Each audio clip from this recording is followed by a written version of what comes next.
Assalomu alaykum hurmatli kuzatuvchilar. Mana bizim malina bog'imiz. Malina bog'imiz uzunligi boshdan oxirigacha taxminan 25 metr. 1 2 3 4 5 6 7 12 ta qator. Mana 2 hafta oldin motoblokda haydab qo'ydik. Bir marta o'tini o'ldirgani, 4 kun o'tib yana bir marta yurg'izdik. Bugün mana 2026-yil 23-mart. Hozirgi kunda 22-mart kuni kechga yaqin dorini sepdik, amafuz. Mana amafuzlarni mana birinchi mana shu qatorga sepib turib, mana bunday ko'langan joylar bor.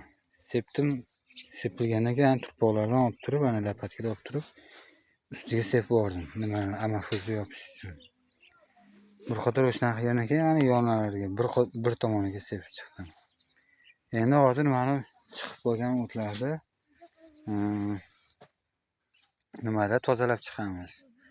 Grabulda tozalab mana o'lgan o'tlarni olib tashlaymiz. Yana bir marta motokultivatorda yurg'izib turib, agatlarini olib suvga tayyorlaymiz. Bizning sistema hozircha shunaqa. Yangi o'rganayotganlarga foydamiz tegsa xursand bo'lamiz.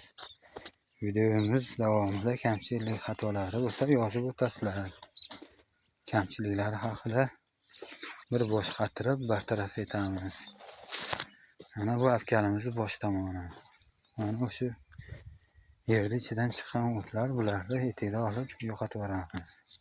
Mana bu tomonida agatlari olingan, chiroyli bo'lib turibdi. Suvga tayyor. Endi avkal boshini to'g'rilaymiz.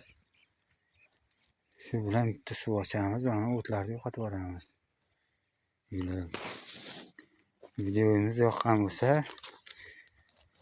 kommentariyada fikr mulohazalaringizni qoldiringlar. Kuzatganlaringiz uchun rahmat. Kuzatib boringlar. Yangiliklarni chiqarib boramiz, xudo xolasa.